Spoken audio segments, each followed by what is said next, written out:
આજે આપણે ધોરણ 7માં વિજ્ઞાનના એક યુનિટ એસિડ બેઝ અને એક ક્ષારમાં એક પ્રવૃત્તિ આવે છે જેમાં જાસૂદના ફૂલને જુદા જુદા દ્રાવણો વડે પ્રયોગ કરીને તેમાં થતા રંગ પરિવર્તનને જોઈશું અને તે એસિડિક દ્રાવણ છે કે બેઝિક તેના રંગ પરિવર્તન ઉપરથી આપણને ખબર પડશે।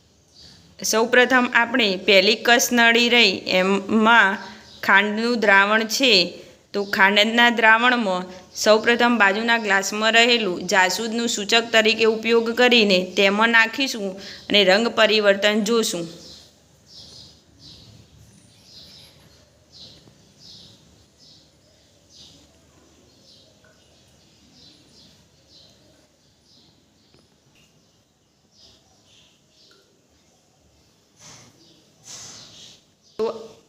તો આપણે જોયું કે ખાંડના દ્રાવણમાં ગુલાબી રંગ જોવા મળે છે।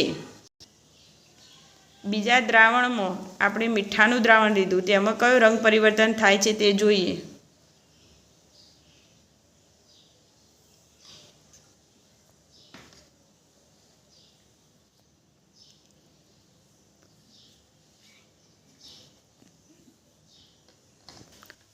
આ મીઠાનું દ્રાવણ હોવાથી તેમાં ઘેરો ગુલાબી કે લીલો રંગ જોવા ના મળ્યો, જેથી આપણે કહી શકીએ કે મીઠું એ એસિડિક કે બેઝમાં આવી શકતું નથી। હવે આપણે આગળની કસનળી જોઈએ। આ કસનળીમાં આપણે લીંબુના દ્રાવણ ભર્યું છે। હવે આપણે તેમાં જાસૂદનું સૂચક ઉમેરીશું।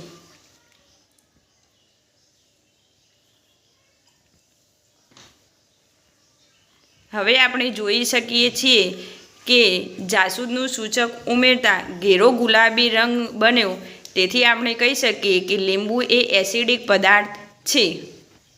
હવે આગળની કસનળીમાં આપણે સાબુનું દ્રાવણ ભર્યું છે જેમાં આપણે જાસૂદનું સૂચક ઉમેરીશું અને રંગ પરિવર્તન જોઈશું।